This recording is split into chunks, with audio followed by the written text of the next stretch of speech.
ये सुधीर परब ही कमलेश यादव है। ऐसा कैसे हो सकता है कि पल्लवी और उसके माँ बाप इस बात से बिल्कुल अनजान हो? शायद जानते होंगे पर छुपा रहे हैं। शायद फैमिली खुद विक्टिम है सर। पल्लवी की छोटी बहन मोनाली, वो भी तो मिसिंग है। तुम दोनों पल्लवी और उसके माँ बाप से बात करो, जो लीड मिले फॉलो करो। मैं कोल्हापुर में जाकर पता करता हूँ कि सुधीर परब की असलियत क्या है। शायद उसके अतीत में कुछ ऐसा मिले जो उसे रोकने में काम आए।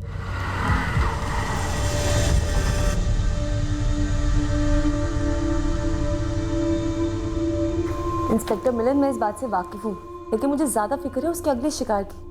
अगर आप इस सुधीर परब का फोटो पब्लिक कर देंगे तो वो उसे अलर्ट कर देगा। पर रचना, रेड अलर्ट जारी नहीं करना उन लोगों के लिए खतरा बढ़ा देगा जो सीरियल किलर के अगले शिकार होंगे। इंस्पेक्टर मिलन, मैं गलत हो सकती हूँ, लेकिन मुझे लगता है कि आपको ये ऑपरेशन सीक्रेट रखना चाहिए। आपको अपनी पुलिस टीम्स और खबरियों को महाराष्ट्र के अलग अलग शहरों में भेजकर इस किलर के पास पहुंचना चाहिए। आप इसका फोटो पब्लिक कर देंगे तो वो शायद अंडरग्राउंड हो सकता है, और फिर पता नहीं वो कौन कौन से शहरों में जाके किन किन औरतों को अपना शिकार बनाए।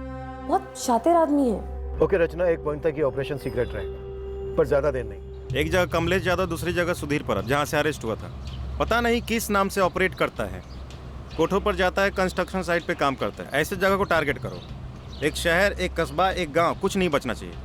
पुलिस वाले तगड़े टिप देने को रेडी है, बस खबर पक्की होनी चाहिए।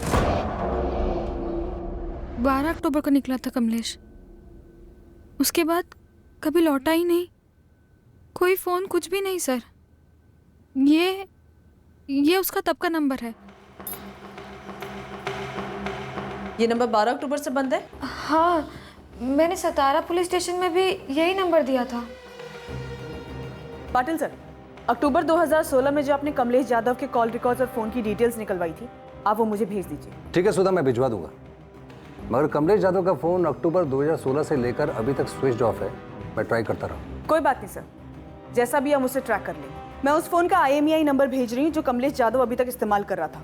मुझे इस फोन की पूरी डिटेल्स चाहिए अब तक की, अगर ये फोन किसी और नंबर से इस्तेमाल हुआ हो या हो रहा हो। 12 अक्टूबर 2016 को आपका पति कमलेश यादव गायब होता है, और उसके ठीक 2 दिन बाद यानी 14 अक्टूबर को आपकी बहन और आप लोगों की बेटी मोनाली कुर्वेकर चिपलून जाती है नौकरी के लिए, और उसके बाद कभी नहीं दिखती। आप लोगों ने कभी 2 और 2 नहीं मिलाया?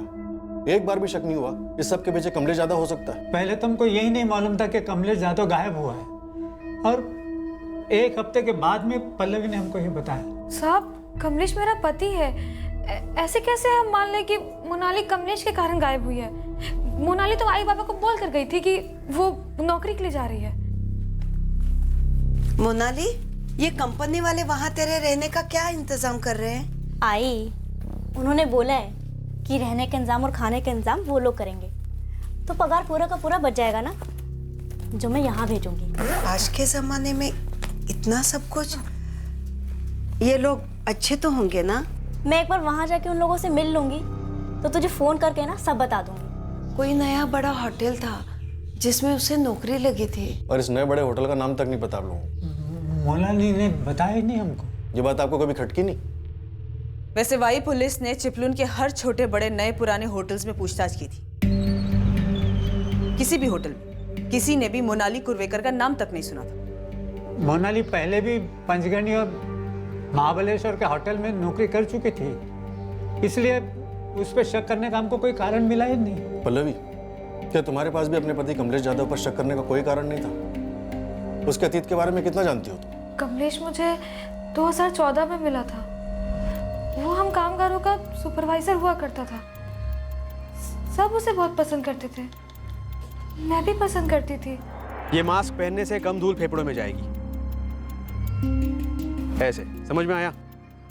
इससे तबीयत कम बिगड़ेगी और नुकसान भी कम होगा। और अगर वैसे भी अगर जान है तो जहान है, नहीं? आप सभी लोगों ने इसे पहनना चाहिए। लेकिन कमलेश सर, इसे पहन कर ना काम करना नहीं जमता है। मैं समझता हूँ कि थोड़ी दिक्कत होगी, मगर कुछ ही दिनों के लिए होगी, लेकिन फायदे जिंदगी भर के लिए है। कोई कायदा नहीं है कि इसे पहनना ही पड़ेगा, लेकिन कुछ चीजें कायदों के परे होते हैं, इंसानों के लिए सही होते हैं। लो, इसे पहनकर काम करो, और जब आप शाम को घर लौटोगे तो देखोगे कि इसमें कितनी धूल जमी होगी जो आपके फेफड़ों में गई होती है।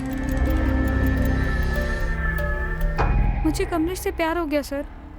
वो मेरा ख्याल रखता था, मुझे उसकी ये बात सबसे अच्छी लगती थी, इसलिए शादी कर ली। हम शादी के खिलाफ थे साहब, हमारे मन में कुछ शंकाएं थी। उसने अपने बारे में कभी कुछ बताया नहीं। क्या नहीं बताया चंद्रकांत जी कि उसका असली नाम सुधीर परब था? वो कोल्हापुर में मैथिली खेड़ेकर नाम की औरत के कत्ल के जुर्म में गिरफ्तार हुआ था।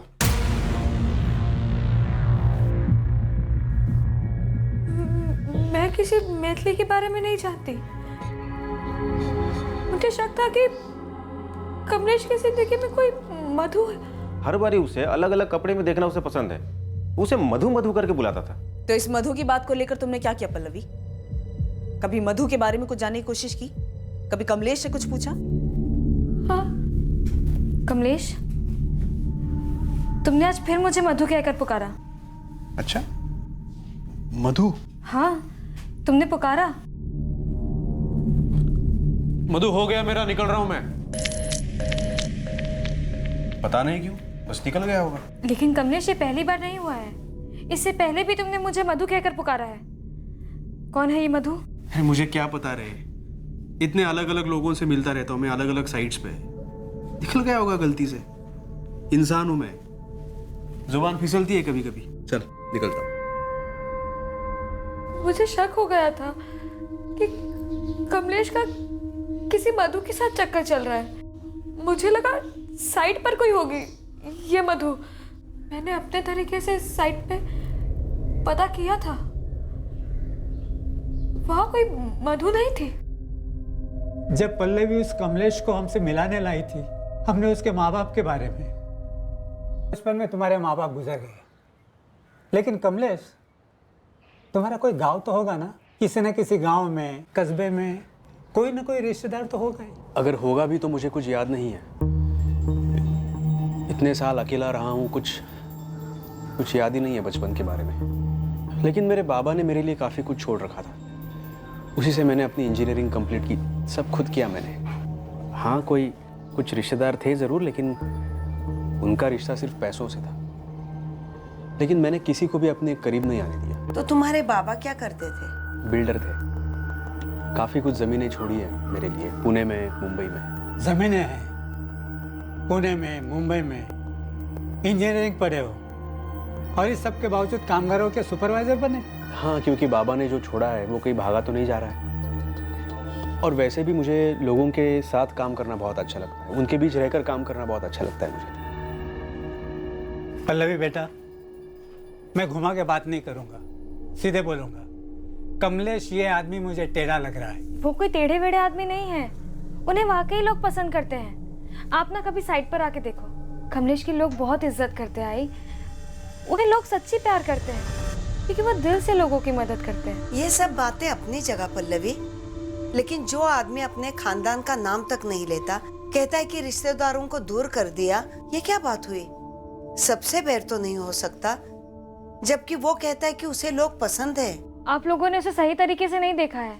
मैंने देखा है बाबा। हमने जिंदगी देखी है बेटा पल्लवी।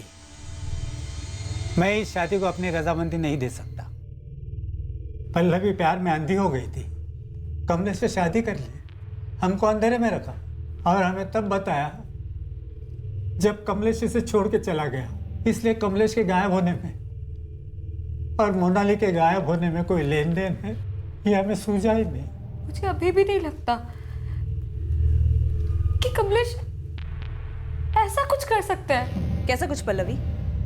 क्या यकीन नहीं होता है कि तुम्हारा पति कमलेश मोनाली को भगा के ले गया है? वो तो हम भी नहीं कह रहे हैं, क्योंकि वो अभी साबित नहीं हुआ है। लेकिन कोल्हापुर में जो मर्डर हुआ है वो तुम्हारे पति कमलेश ने खुद कबूल किया है। तुम्हारा पति कमलेश दरअसल खूनी सुधीर परब है, जो कि शायद ये भी उसका असली नाम ना हो, और जो खून उसने किया है शायद वो खून भी उसका पहला खून ना हो। पल्लवी जाधव से हम सिर्फ ये जान पाए कि उसे और उसके परिवार को किस तरह कमलेश जाधव उस सुधीर परब ने दगा दिया था। उसके सीरियल किलर होने की तरफ कोई इशारा नहीं मिल रहा था, पर कोल्हापुर से हमें इस केस के लिए एक मजबूत ठोस लीड मिलने वाली थी। पर क्या ये लीड हमें इस सीरियल किलर तक पहुंचाएगी, ये देखना बाकी है। सुधीर परब पुलिस कस्टडी से भाग गया, पर कैसे रमेश? हमारी तरफ से लापरवाही हुई थी सर। 19 जून 2013 को कोल्हापुर के पास जंगलों में मैथिली खेड़ेकर की लाश मिली थी।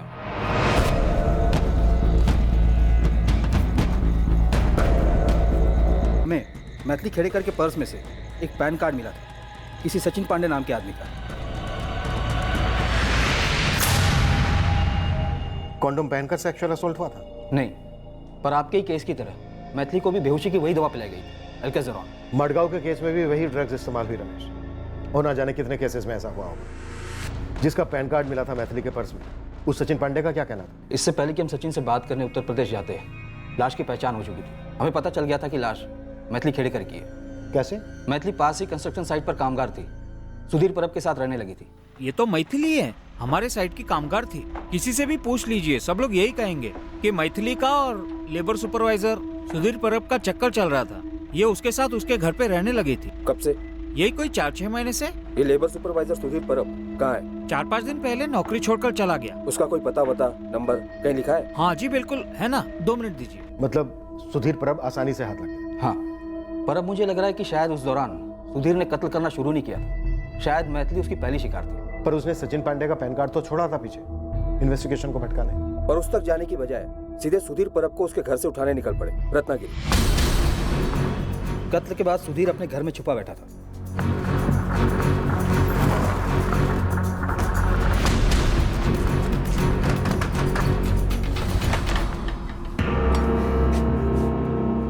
कोल्हापुर पुलिस सुधीर कुठे है?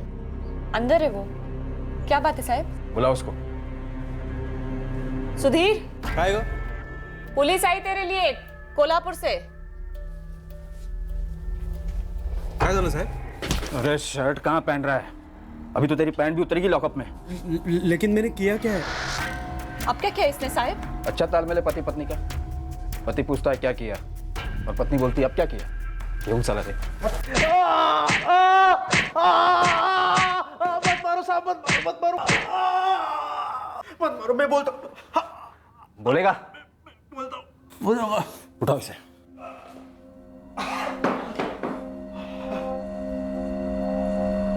बोलता हूँ मैं बोलता हूँ।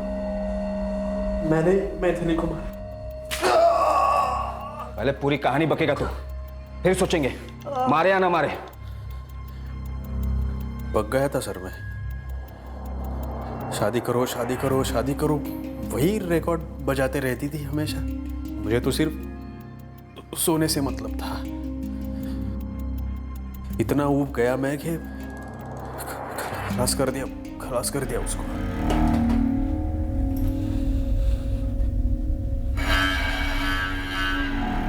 चार महीने से ऊपर हो गए, 2 हफ्ते में करने वाले थे।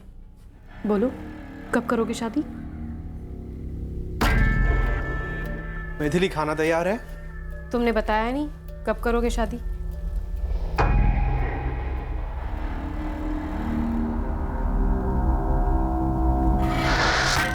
पहले ये बताओ शादी कब करेंगे हम?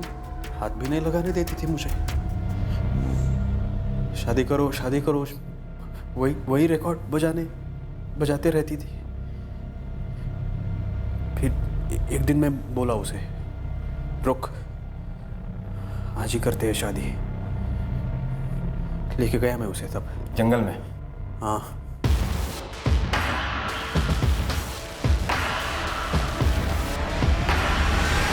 मैंने मैथिली को बोला वहाँ एक मंदिर है, वहीं कर लेंगे शादी।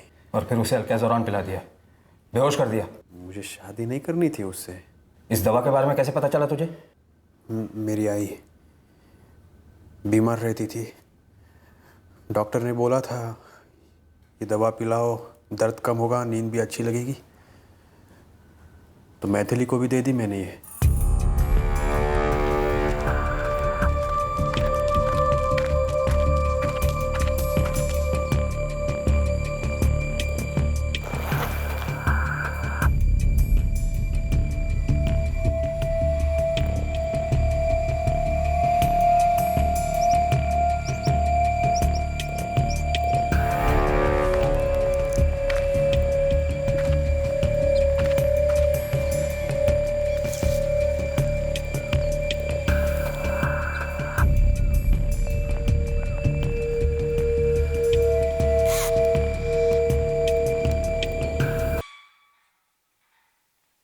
हमने चार्जशीट फाइल कर दी। हमारी रिमांड खत्म होते ही सुधीर को जुडिशियल कस्टडी में भेजा गया। सुधीर परब अंडर ट्रायल था, उसके केस की सुनवाइयाँ होनी थी, पर उसके पहले जुडिशियल कस्टडी में सुधीर ने आत्महत्या करने की कोशिश की। कैसे? सुधीर के सेल में जो उसके साथी कैदी थे, उनसे शिकायतें आती थी कि सुधीर परब उन सब के लिए परेशानी बन गया है। ये सुधीर परब सेक्स एडिक्ट था, जेल में उसकी तलब पूरी नहीं हो रही थी, तो वो वहाँ के कैदियों के साथ उल्टी सीधी हरकतें करता था। आप समझ रहे हैं ना? हमने जब सुधीर की पत्नी शीतल को मैथिली खेड़ेकर के कत्ल के बारे में बताया तो वो उतनी चौंकी नहीं वैसे। मेरे कर्म फूटे थे साहिब, जो मेरे माँ बाप ने मुझे उस जानवर के गले बांध दिया। जेल से भी शिकायत आ रही है, उल्टी सीधी हरकतें करता रहता है वो दूसरे कैदियों के साथ। उस हलकट को तो कोई भी चलेगा, कुछ भी चलेगा और कहीं भी चलेगा।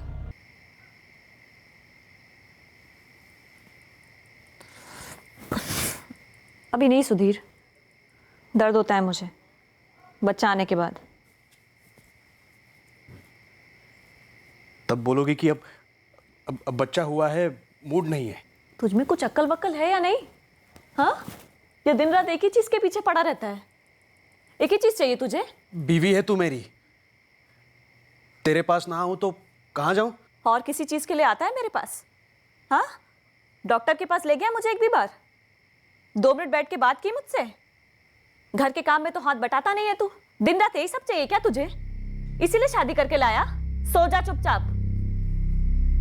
मैं बता नहीं सकती साहिब क्या क्या करता था वो। एक दिन अचानक छोड़कर कोल्हापुर चला गया और फिर वापस लौट आया। क्यों लौटा? रोज औरत जो चाहिए थी उसे, और कुछ नहीं दौड़ता था उसके दिमाग में इसके अलावा। उसके बच्चे को जन्म दिया था मैंने, एक पैसा नहीं दिया उसने आज तक। पैसे मांगती तो कहता जा अपने माँ बाप से मांग। सब बच्चा छोटा था इसलिए कमा नहीं पाई मैं। और वो वहशी क्या कर रहा था? वहां कोल्हापुर में किसी और औरत के साथ सो रहा था, झूठे वादे कर रहा था शादी के, फिर उसका कत्ल कर दिया। शायद इसलिए लौटा होगा मेरे पास, कत्ल के इल्जाम से बचने के लिए, वरना वो क्यों लौटता मेरे पास? इसकी सेक्स एडिक्शन तब से थी, और शायद जेल से भागने की वजह भी वही थी।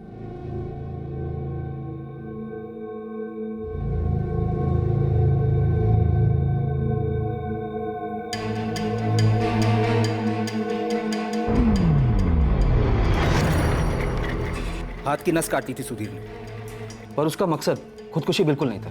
यह हमें बाद में समझ में आया। हॉस्पिटल में पहले 2 दिन चुपचाप पड़ा रहा, तीसरी रात को हमारे कांस्टेबल कांबले को चकमा दे गया।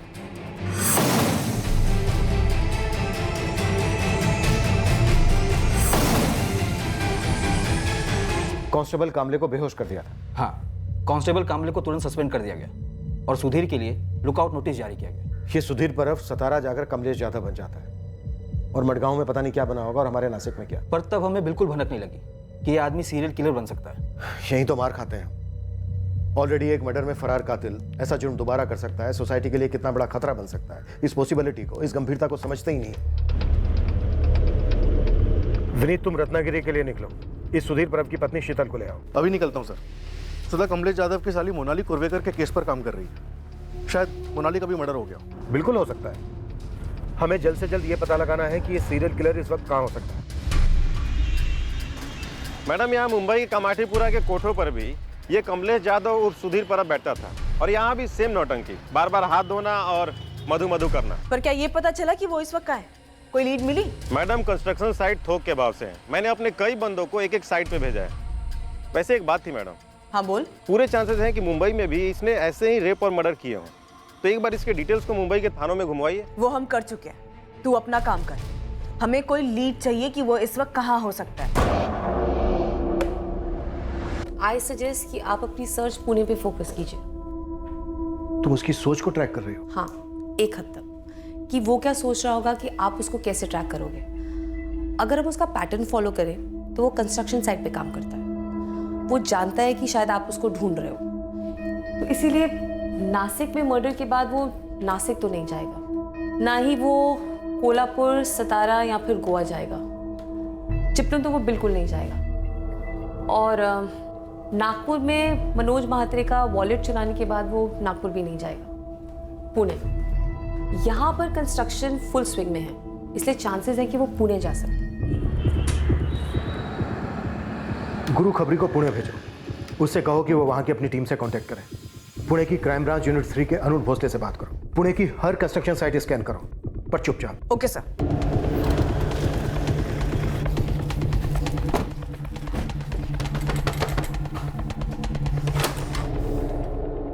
नासिक क्राइम ब्रांच, ग्रामीण विभाग। आप क्या है साहब? वही तुम्हारा पति सुधीर। वो अब मेरा पति नहीं है। क्या चाहिए आपको? शीतल, हमें उसे ढूंढने में तुम्हारी मदद चाहिए, इसके पहले कि वो एक और औरत को अपना शिकार बनाए। ये क्या है रे बाबा, अभी 2 हफ्ते भी नहीं हुए तुम्हें काम पे लगे हो और तुम्हें नौकरी छोड़नी। ऐसा क्या हो गया जगदीश? इससे अच्छी नौकरी मिल गई अश्विन जी। जगदीश, ये नौकरी भी तो काफी अच्छी है। इसके लिए मुझे अपने सेठ लोगों से बात करनी पड़ी, उन्हें मनाना पड़ा, और अब तो वो लोग भी तुम्हारे काम से बहुत खुश हैं। मैं नई नौकरी में ज्यादा खुश रहूंगा अश्विन जी। आज मेरा आखिरी दिन है, कल से नहीं आऊंगा। और 2 हफ्ते की जो तनख्वाह बनती है हक से दे देना, खुशी होगी।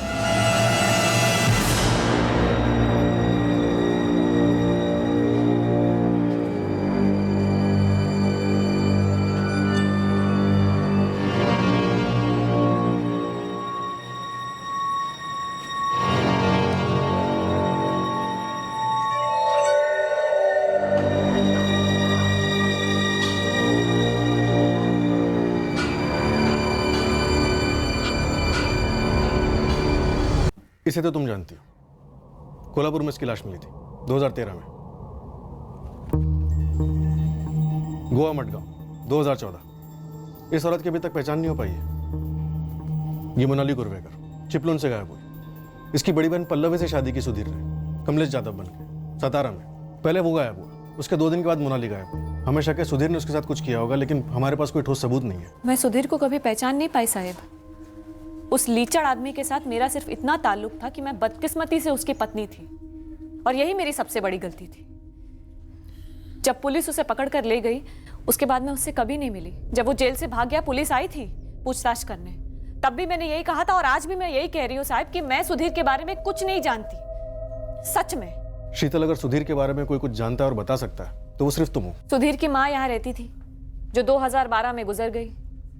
उससे ज्यादा और कुछ नहीं जानती मैं। हम उसे पुणे में ढूंढ रहे हैं। वहां उसका कोई दोस्त या रिश्तेदार हो सकता है, कोई अंदाजा है तुम्हें? मैं क्या अंदाजा लगाऊं साहिब, सुधीर को कभी मैं पहचान ही नहीं पाई। बस इतना जानती थी कि उस आदमी में हवस भरी पड़ी थी, लेकिन वो इतनी औरतों का खून कर देगा, ये कभी नहीं सोचा था मैंने। हाँ, भगवान से इस बात का शुक्रिया अदा करती हूँ कि उसने मुझे नहीं मार डाला। किसी मधु को जानती हो तुम? मधु? मधु? कौन मधु? मैं तो पहले दिन से बोल रहा था, इस कमलेश पर भरोसा नहीं किया जा सकता। शुक्र है पल्लवी, उसने तुझे छोड़ दिया। कहीं हमारी मोनाली उसके चुंगल में तो नहीं फंसी। इस आदमी की मानसिक कंडीशन की सच्चाई क्या है? ये कुछ औरतों को मारता है और कुछ औरतों को छोड़ देता है, लेकिन ये जिन औरतों को मारता है, क्यों मारता है, ये मुझे जानना है, समझना है और उससे पूछना है आमने सामने बैठकर। पर मेरी स्टडी कहती है कि ये सिर्फ उन औरतों को मारता होगा जो इसके सामने सरेंडर नहीं करती। इसलिए इसने अपनी दूसरी पत्नी पल्लवी को नहीं मारा, जिससे इसने कमलेश यादव बनकर शादी की थी। पर इसने मैथिली खेड़कर को भी मार डाला, जो अपनी मर्जी से इसके साथ रह रही थी। हाँ, लेकिन शादी के लिए भी प्रेशर डाल रही थी ना। इस आदमी को किसी रिश्ते में बंधना पसंद नहीं है। मैथिली को भी किसी बहाने से, शादी के बहाने से जंगल लेकर गया होगा और फिर मार दिया होगा। और एक गोवा वाले केस में और ये आपके नासिक वाले केस में, इसमें भी यही हुआ होगा या फिर कुछ और। ये तो वही बताएगा इन दोनों केसेस में क्या हुआ। पूरा पुणे खंगाला जा रहा है उसकी तलाश में। सब पूरे चांसेस हैं कि आपको मोनाली की लाश वाई और चिपलून के बीच में मिलेगी। हो सकता है कि इसने मोनाली को नौकरी का झांसा दिया हो, या फिर किसी और बहाने से, मंदिर के बहाने से ये इसको वाई और चिपलून के बीच में किसी सुनसान जगह पे ले गया हो और वहाँ मार दिया होगा।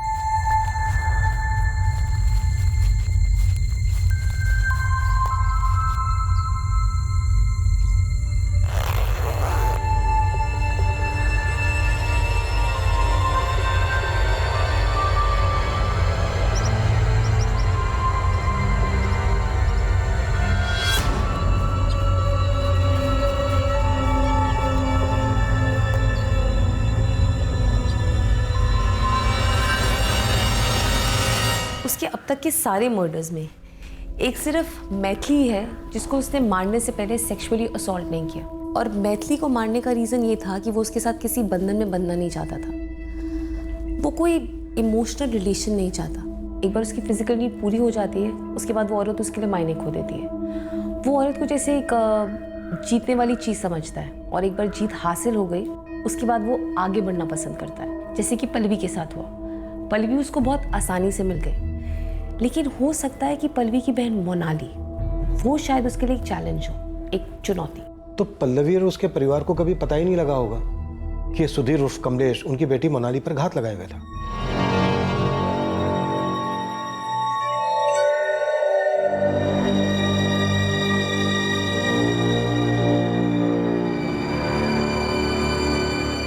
वो जिन सेक्स वर्कर्स के पास जाता है उनका कत्ल नहीं करता है, क्योंकि वो उसके लिए कोई चुनौती नहीं है। वो पैसे देकर उनको खरीद चुका होता है। जब हमने पुणे सिटी को टारगेट किया और इस हत्यारे को खोजने लगे, हमें कोई आइडिया नहीं था कि हम उसे पुणे में धर लेंगे। हम बस एक चांस ले रहे थे, क्योंकि हमारे पास कोई और विकल्प था ही नहीं। पर ये जो हमने ब्लाइंड खेला, चांस लिया, ये हमारे लिए फायदेमंद साबित हुआ।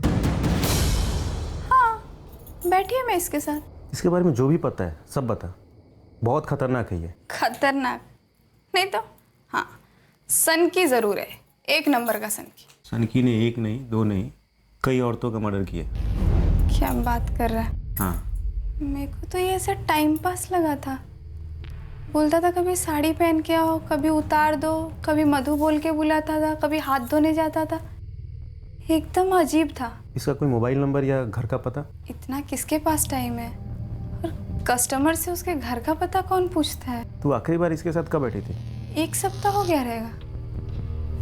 इसने मर्डर किया है। साहब बुधवार पेट और पुणे के सारे कोठों पर अपने बंदे भेज रखे हैं। वो इसलिए कि ये पता लगा सकें कि आज रात ये बंदा वहाँ गया है या नहीं। बढ़िया गुरु। कंस्ट्रक्शन साइट्स की क्या खबर है? कल सुबह से 2 टीमें लगने वाली हैं। सर, मैंने पुणे में अरुण सर को अलर्ट कर दिया। उन्होंने कहा है कि पुणे से अभी ऐसा कोई केस रिपोर्ट नहीं हुआ है। मतलब सर, वो अभी अपने अगले शिकार की तरफ टूट नहीं पड़ा है। हम उससे पहले उसे गिरफ्तार कर सकते हैं। हम भी पुणे के लिए निकलते हैं।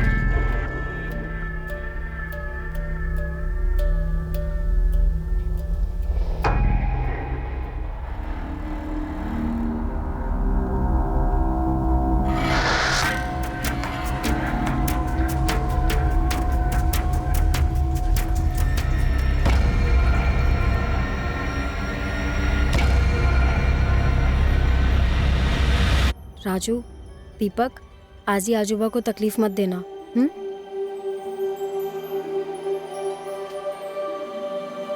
पहुंच के फोन करूंगी बाबा। बेटा संभल के जाना है।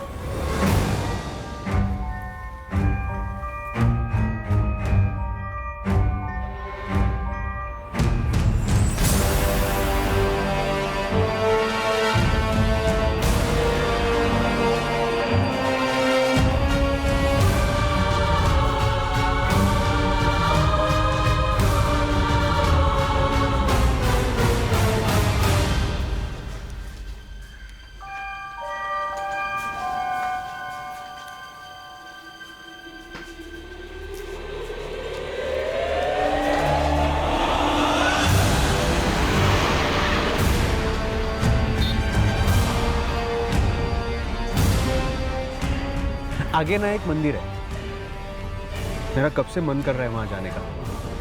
माथा टेकेंगे और आगे बढ़ेंगे। रास्ते में है? हाँ हाँ, बस रास्ते में ही है। 5-10 मिनट लगेंगे। अभी तुम नई नौकरी शुरू करने जा रही हो, दर्शन तो बनता है नहीं? ठीक है।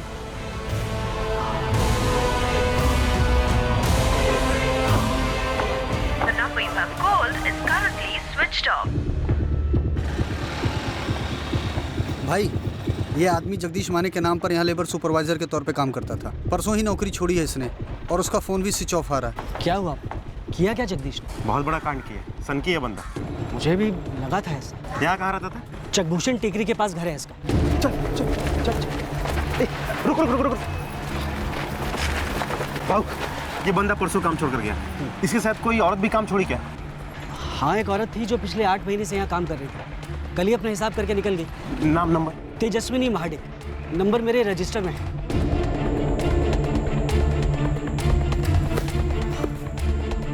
जगदीश, और कितना दूर है? बस यही है, 10 मिनट में पहुंच ही जाएंगे। तब तक ये ठंडा पी लो।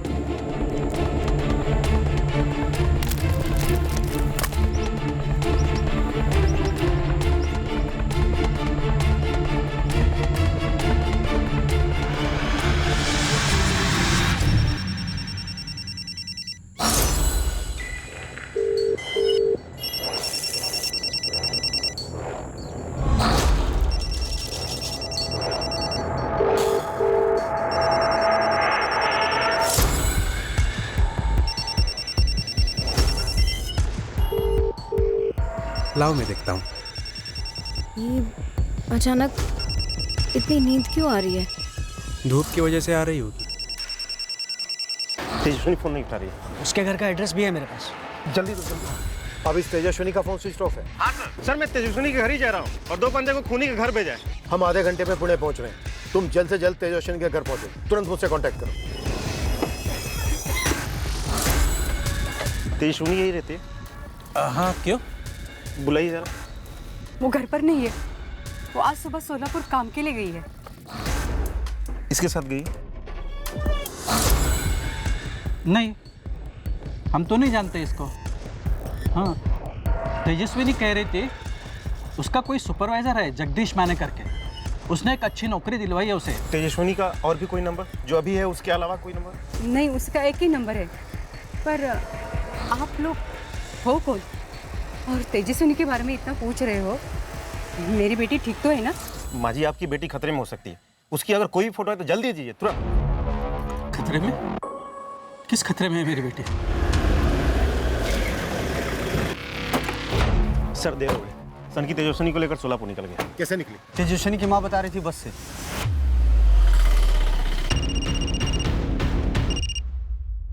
बोलिए मिलन सर। अरुण, तेजस्विनी बस से निकली है सोलापुर के लिए उस आदमी के साथ। प्राइवेट बस या एसटी बस? कुछ और डिटेल है? नहीं है, पर मुझे लगता है एसटी बस से निकले हो। सर हमारे इधर 2 डिपो हैं एसटी बस के। पहला पुणे स्टेशन पे, दूसरा शिवाजी नगर स्टेशन पे। मैं पता करता हूँ कि सोलापुर के लिए कौन कौन सी बसें निकली।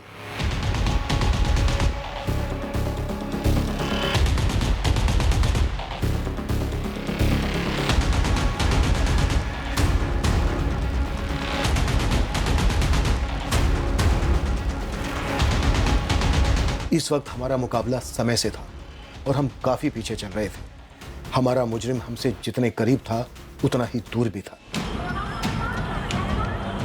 वो हमसे एक कदम आगे ही था, पर फिर भी हमने हार नहीं मानी। हमने पुणे से निकलने वाली सोलापुर की हर एक एसटी बस को टटोला, ये समझकर कि मुजरिम अपनी टारगेट तेजस्विनी को एसटी बस में ले गया होगा। हमने दोनों की फोटोज भी सर्कुलेट की थी। हम पुणे सोलापुर के रास्ते पर हर पेट्रोलिंग टीम के टच में थे। हर गुजरने वाली बस को रोका जा रहा था, एसटी, प्राइवेट, सभी। सोलापुर पुलिस भी फुल रेड अलर्ट पे है। उधर आने वाली सभी बसों की तलाशी ले रहे हैं, इनकेस हमसे कोई बस मिस हो जाए। मुझे डर है कि कहीं देर ना हो गई। हमारे खोज शुरू करने से पहले कहीं वो उतर ना गया। कत्ल की लोकेशन ज्यादातर सुनसान इलाके रहे हैं, जिनका मुआयना वो पहले ही करा था। फिर भी लगे रहते हैं। कम से कम हमें इतना तो मालूम है कि वो इन 2 शहरों के बीच में है। हम उस सनकी को पकड़ लेंगे सर। उम्मीद यही है कि वो तेजस्विनी के साथ कुछ करे, उसके पहले ही हम उसे थक पाए। दिन के आखिर में कई बसों की स्कैनिंग के बाद आखिरकार हमें हमारी मंजिल नजर आने लगी। तीर निशाने पर लगने को था।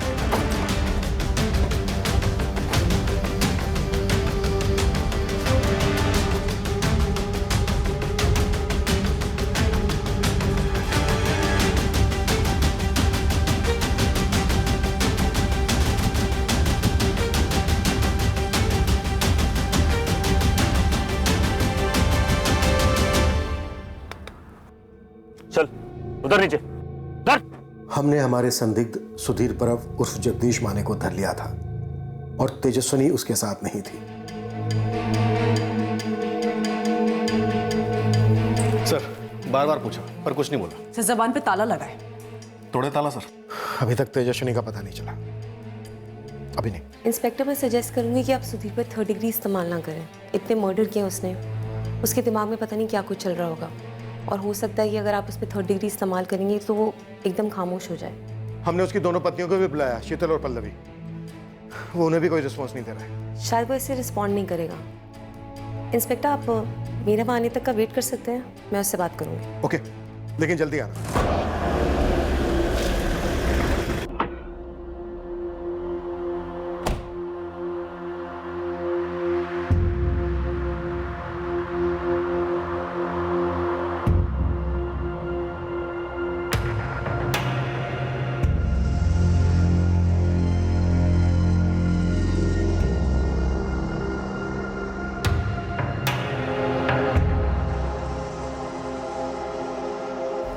ये औरतें आसानी से हाथ नहीं आ रही थी, है ना? तुम्हें 24 घंटे यही ख्याल रहता, यही सोचते रहते कि इनको पाना है, छूना है, इनके साथ सोना है, लेकिन इनको बता नहीं सकते कि ऐसा ऐसा है। सर तेजस्विनी की लाश मिल गई। कहाँ? पूना से लगभग 50 किलोमीटर दूर, सोलापुर की तरफ, जंगल इलाके में।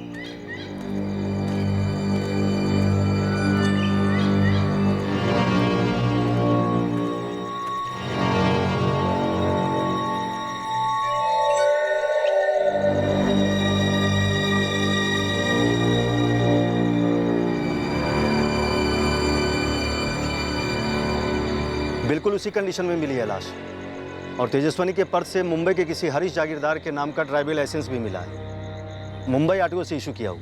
लाश को पोस्टमार्टम के लिए भेज दिया गया सर। उनके हाथ भी वही फाइंडिंग्स लगेंगी जो पहले के तेजस्विनी की लाश मिली। लेट हो गया। काफी। पता करना होगा इससे कि नासिक और मडगांव की वो दोनों औरतें कौन थी। बोलेगा, ये जरूर बोलेगा। सुधीर, एक खबर है तुम्हारे लिए। मधु आई है तुमसे मिलने।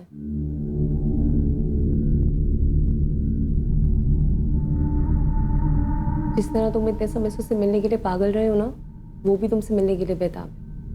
आखिरकार हमने उसे कांटेक्ट कर लिया। मिलोगी नहीं उससे? कहाँ है मधु? बाहर खड़ी है, बुलाऊं अंदर? जरूर बुलाऊंगी, लेकिन उससे पहले मेरी मदद कर दो। इन दो औरतों के नाम और पता बता दो।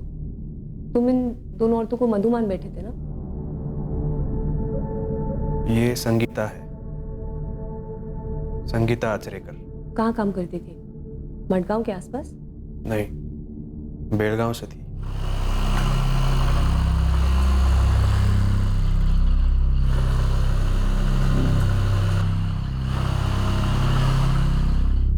इस संगीता को तुम बेलगांव से मडगांव लेके आए थे किसी नौकरी के बहाने?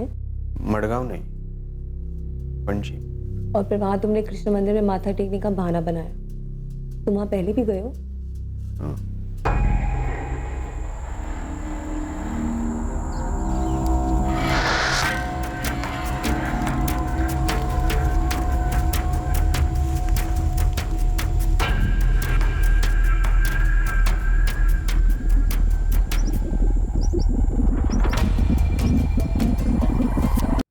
और ये कौन है? मधु। मधु कहाँ है? कहाँ है मधु? सुधीर, बस तुम मुझे ये बता दो कि ये औरत कौन है, फिर मैं मधु को अंदर बुलाती हूँ। वो भी काफी समय से तुम्हें मिलने के लिए इंतजार कर रही है। ये वैष्णवी है, वैष्णवी परदेशी। और तुम इसे नासिक कहाँ से लेके आए थे? सूरत से। ये किसी कंस्ट्रक्शन साइट पे काम करती थी?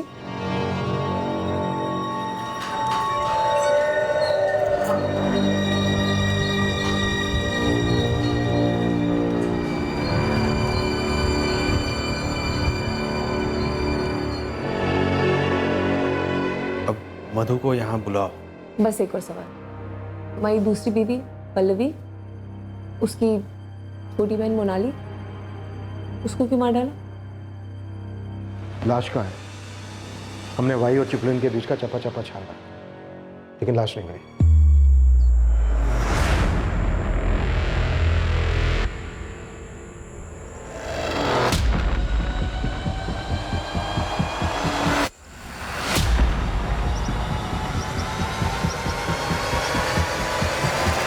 मोनाली मानी कैसे? पंचगनी में उसे सिर्फ 5,000 मिल रहे थे।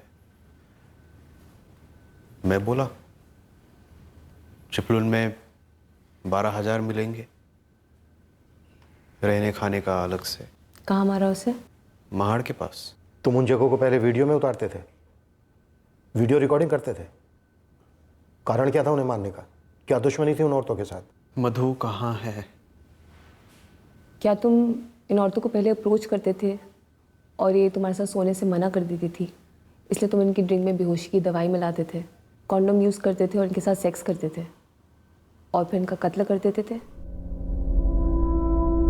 सुधीर, तेजस्विनी को मारने के लिए तुमने इसको इस्तेमाल किया, बाकी सबके मर्डर्स के लिए भी तुमने चाकू का इस्तेमाल किया। तुम लोगों की आइडेंटिटीज बड़ी चालाकी से चुराते, काफी शातिर प्लानिंग रहती होगी, नहीं? मधु कहाँ है? ये आदमी मानसिक रूप से प्रभावित जरूर है, पर ऐसा लगता नहीं कि इसको कोई गंभीर मानसिक बीमारी है। ये आदमी विकृत है।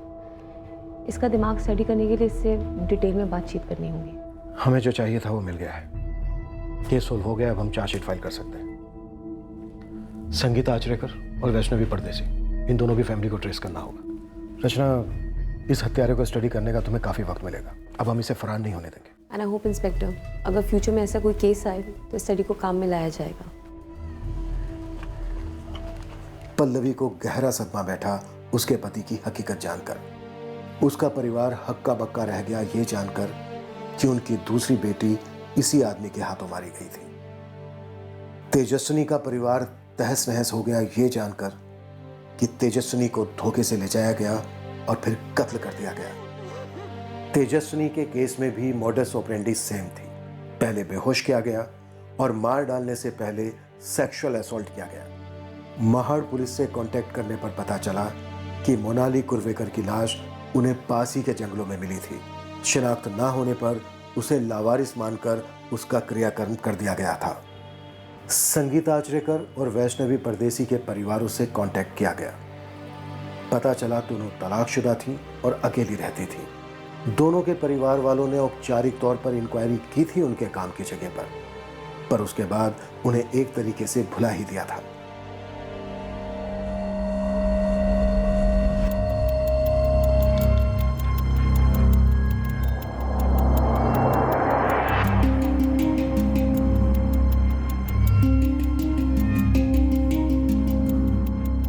सुधीर, मधु कौन है?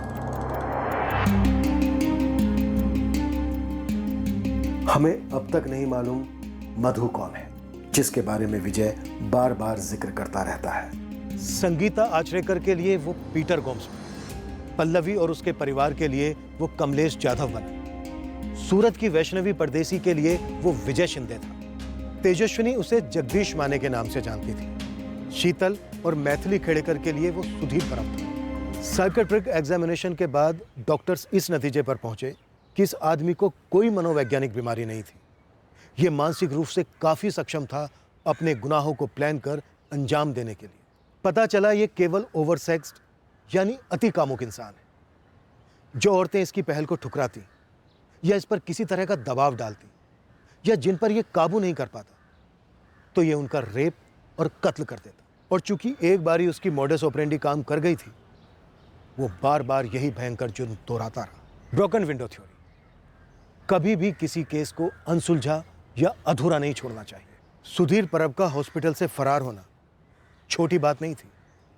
उसका इस कदर पीछा होना चाहिए था कि वो अपने अगले शिकार संगीता आचरेकर तक पहुंचने से पहले ही गिरफ्तार होता। संगीता का केस अनसुलझा रहा, मोनाली का केस अनसुलझा रहा, कमलेश जाधव का गायब होना भी पूरे जोश के साथ इन्वेस्टिगेट किया जाना चाहिए था। शायद वैष्णवी परदेसी का केस होता ही नहीं, तेजस्विनी का केस तो होना ही नहीं चाहिए था। अब हम पूरी ताकत से लड़ेंगे सुधीर परब को कड़ी से कड़ी सजा दिलवाने के लिए। फिर मिलेंगे अगले हफ्ते क्राइम पेट्रोल सतर्क में। जय हिंद।